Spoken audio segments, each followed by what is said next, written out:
Di sini, gue bakal bahas apa yang bakal gue lakuin kalau misalnya gue mulai lagi dari nol. Jadi diambil semua uang gue, semua koneksi gue diambil, gue start from zero lagi sekarang, tapi dengan ilmu yang gue punya, gue kira-kira bakal cari duit di opportunity yang mana dan gimana caranya. Ini video ini terinspirasi sebenarnya dari komen-komen kalian. Jadi gue bacain di sini ada beberapa, ada yang nanya, apa yang akan dilakukan jika mulai dari nol? Banyak banget yang nanya gini. Jika di umur sekarang mulai dari nol, gak kenal orang-orang hebat, tapi dengan ilmu lo sekarang, apa yang akan dilakukan? Dan menurut gue ini menarik untuk kita elaborate lebih lanjut dan untuk dibahas lebih lanjut. Di sini jadi gue bakal outline pemikiran gue kalau semuanya tuh diambil dan gue mulai dari nol. Tapi di sini kalian harus lihat video ini sebagai perspektif gue. Jadi mungkin orang yang sama kalian tanya pasti jawabannya beda-beda. Apa industri yang dia mau mulai? Tapi ini kan dengan skill set yang gue punya, apa kira-kira industri yang gue bakal masuk dan gue ibaratnya cari cuannya di mana. Kalian nggak perlu ikut kelas-kelas bisnis atau yang diajarin sama orang. Kalian cukup nonton video ini aja. Gue akan outline ke kalian step by step gimana caranya. Step yang pertama, karena di otak gue ini gue udah punya mindset, gue lumayan ngerti tentang konsep uang. Gue tahu kalau mau gue cepet jadi kayanya, mau 0 ke 100-nya cepat, gue nggak akan tukar waktu gue untuk uang. Jadi gue bakal eliminasi semua pekerjaan yang nukar waktu gue untuk uang dan terbatas di situ. Maksudnya apa? Dulu kan gue sempat jadi wedding organizer. Dulu gue sempat kerja-kerja jasa-jasa yang tukar waktu gue untuk uang. Itu bakal gue hilangin. Jadi gue nggak bakal lakuin pekerjaan-pekerjaan kayak gitu. Tapi gue cari pekerjaan yang constraint-nya, ya time constraint-nya itu bukanlah sebuah waktu. Jadi untuk bisa bikin uang, ya let's say ini kita mau dari 0 ke, ya misalnya 100 juta per bulan atau bahkan aset 1 miliar. Stepnya ada dua. Yang pertama, ya cari uangnya di mana. Yang kedua, gandain uangnya gimana. Kalau dua ini kalian ngerti, cari uangnya di mana, gandain uangnya di mana, uang kalian pasti 1 miliar. Ini tinggal jagoan-jagoannya kita aja. Nah, gue tahu uang itu selalu beredar, berputar secara cepat. Jadi tujuan kita adalah gimana? Kita gimana caranya ambil uang dari orang. Karena gue udah sering bahas di video-video gue, uang itu nggak pernah bisa diciptakan. Uang itu cuma diambil dari orang lain. Yang bisa ciptain uang adalah bank sentral. Jadi opsi pertama, ya ini opsi pertama. Kita bahas cari duitnya dulu, baru kita akan bahas gandain uangnya. Cara cari duitnya ini yang bakal gue lakuin kalau misalnya mulai dari nol. Gue kan cari ya pekerjaan yang menurut gue skill gue kan paling tajam di sana. Yaitu gue dari dulu I've always been a good salesman ya. Jadi gue itu adalah seorang sales. Gue pernah jualan properti, gue pernah jualan yang macam-macam. Jadi gue pasti cari pekerjaan yang basisnya sales. Kenapa sales? Orang bakal bilang, aduh nggak mau lah jadi sales nawar-nawarin orang. Tapi sales itu nggak ada time constraint-nya. Kalian nggak digaji proporsi dengan waktu kalian. Tapi kalian digaji berdasarkan result kalian. Dengan skill sales yang gue punya sekarang, gue yakin kalau gue jadi jualan apapun. Lo mau kasih gue jualan apapun. Lo mau jualin gue misalnya water filter kek. Lo mau kasih gue jualan mobil. Lu mau kasih gue jualan properti, pasti laku. Dengan skill yang gue punya sekarang. Nah, jadi gue bakal tanjemin skill persuasi gue. Gimana caranya ngomong sama orang, ya. Karena gue tahu sales is a numbers game. Jadi misalnya, gue tahu tiap kali gue telepon 100 cold call, satu itu beli. Gue tinggal telepon 500 untuk dapat 5. Ya, jadi yang penting kita kerja keras, kita disiplin, telepon terus. Kalau kita tingkatin skill kita, misalnya kita lebih jago persuasinya, lebih jago jualannya ke orang. Orang lebih nyaman sama kita. Mungkin dari 100 bisa 2 yang convert. Jadi kalau mau dapat 10 klien, telepon 500 orang. Sales pokoknya intinya it's a numbers game. Jadi seberapa gigih kita, seberapa disiplin. Jadi uang pertama yang gue actually akan dapetin, gue gak akan kerja yang kayak UMR, gue gak akan kerja yang lain-lain, gue langsung hantam di sales. Karena kalau misalnya gue mau cari kerjaan korporat yang uangnya banyak dengan skill gue, misalnya contohnya investment banking dan lain-lain,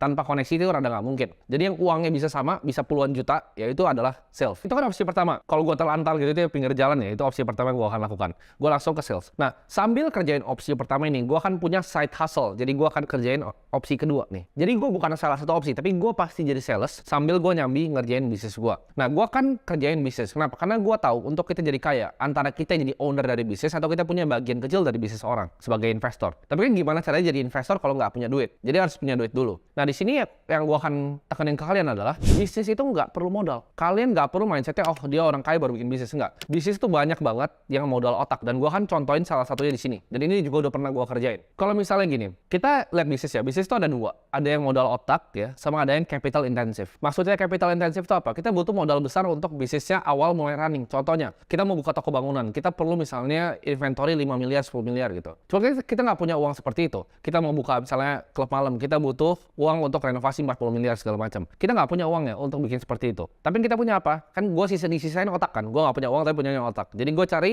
bisnis yang bergerak di bidang jasa. Karena yang gue perlu jual cuman expertise gue atau otak gue. Jadi tinggal diasah. Kalau kalian yang belum punya skillnya tinggal diasah, kalian bisa jualin. Gue nggak akan cari ya bisnis yang jualan barang. Gue nggak akan cari dropshipping. Gue nggak akan cari bisnis yang ibaratnya perlu QC banyak, perlu ngerti accounting yang dalam. Itu gue hindarin bisnis kayak gitu. Karena tujuannya gue masih lapar nih. Gue butuh makan, gue jadi sales, mungkin bisa 10-20 juta langsung per bulan. Habis itu gue langsung mulai bikin untuk bisnis service ini. Nah, tapi pertanyaan service di mana?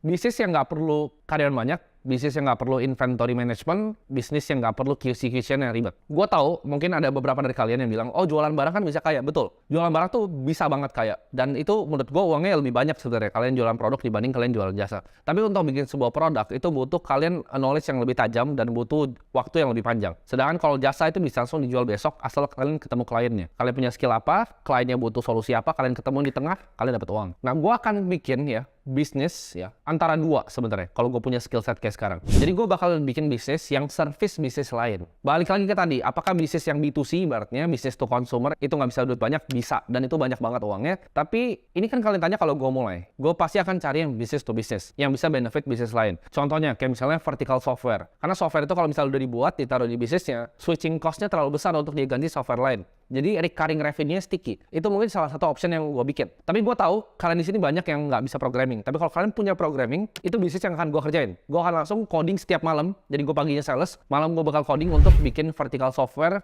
buat bisnis yang niche gitu. Contohnya POS untuk tempat es krim atau apapun itulah.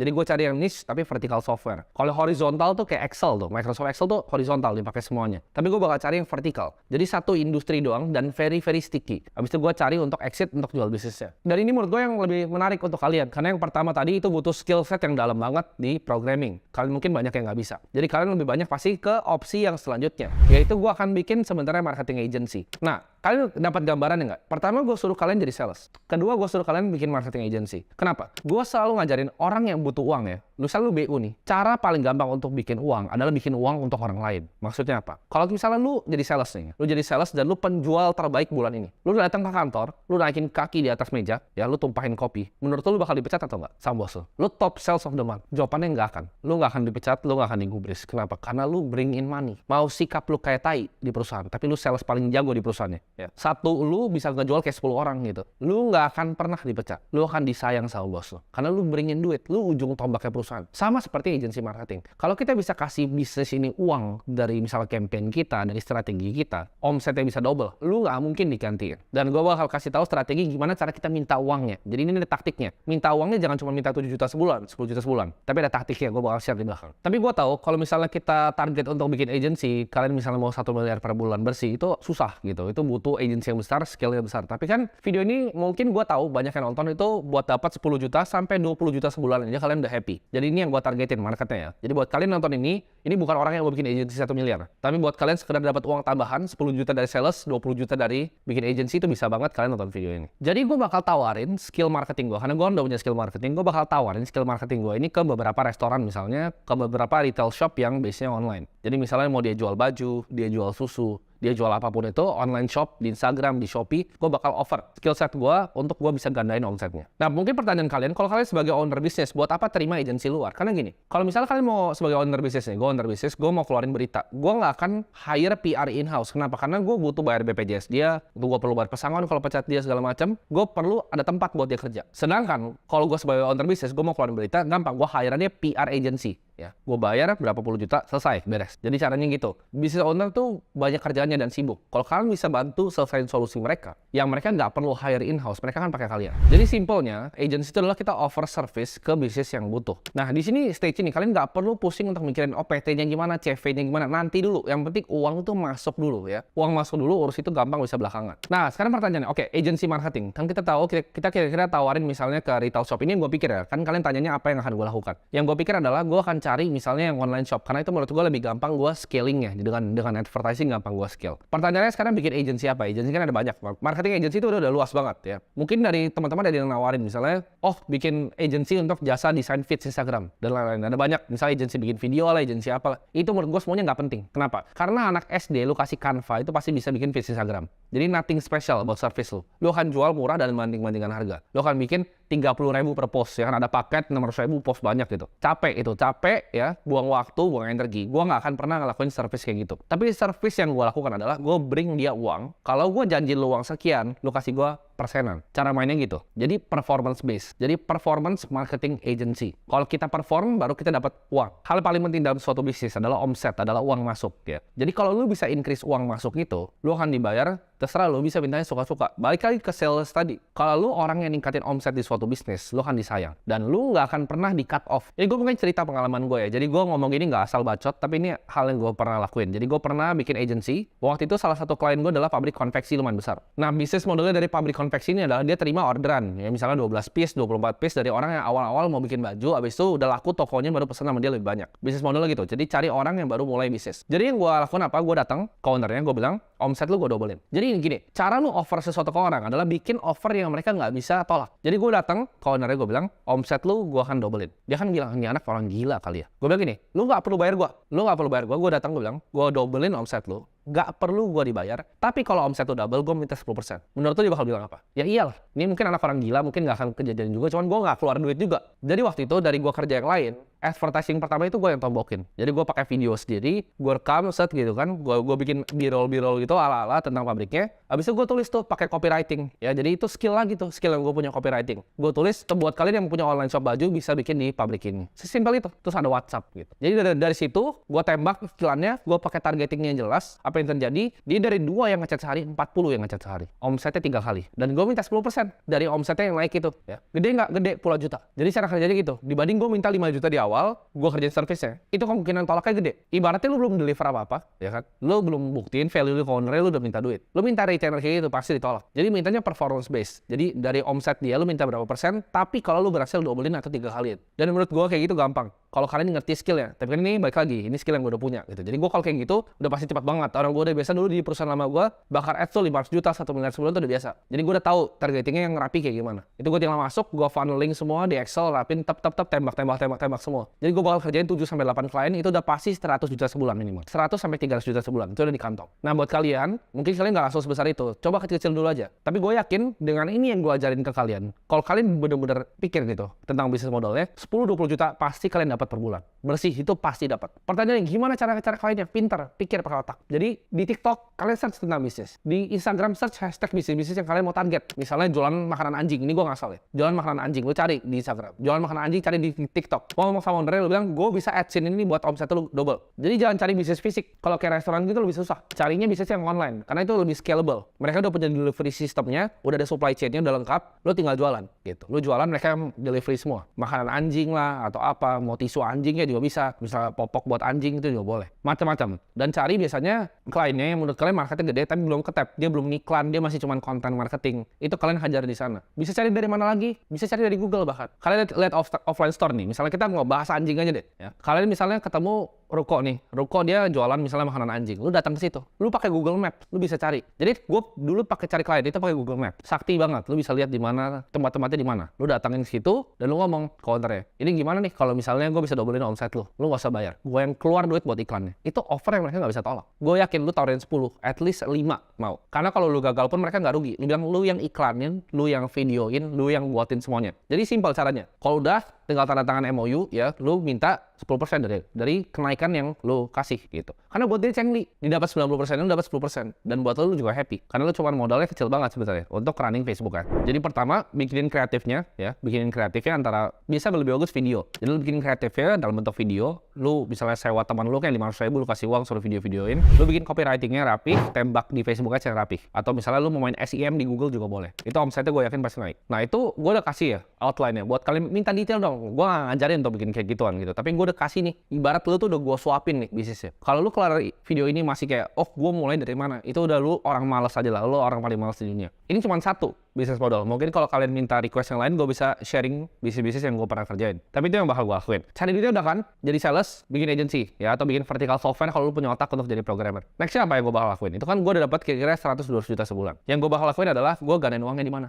Kita lihat kan based on tahun ini. Kalian lihat saya tahun ini ngomongnya. Ini bukan 10 tahun lalu, bukan historical. Gue nggak boleh pakai data historical, gue harus pakai data yang ke depan. Gue gandain uangnya di mana pertanyaannya? Gue udah punya cash flow segitu, tumpukin cash flow di mana? Jadi cara jadi kaya simple ya. Pendapatan berapa, pengeluarannya berapa, sisanya itu savingnya itu kalian hajar terus di investasi. Nah, gue bakal investasi di kripto. Kenapa? Karena gue lihat kripto ini bakal cuma turun di misalnya dalam beberapa bulan ke depan. Kripto itu bakal turun. Kenapa? Karena Federal Reserve itu pasti akan naikin interest rate-nya. Kalau kita lihat ya, kalau The Fed ini masih belum mau pivot dari hawkish ke dovish, belum ada tanda-tandanya, ini kita masih bisa hajar-hajar di aset kelas yang risky yang diskon gitu. Kita bisa beli juga mungkin kalau di saat-saat kayak ini gue beli saham-saham bank kali ya. Karena bank-bank di Indonesia net interest margin-nya kayak Bank BRI itu tinggi banget, hampir 6-8%. Sedangkan Bank of America itu cuma 2,%. Jadi gue bakal cari mungkin saham bank ya, karena emang marginnya tinggi banget. Dan gue mungkin sikat di kripto seperti Bitcoin dan Ethereum. Karena Bitcoin nanti 2025 dia bakal halving, dia mungkin masih naik 2,5-3 kali lagi. Jadi uang gue tuh ratusan juta gue tumpukin semua ke mungkin 3 itu.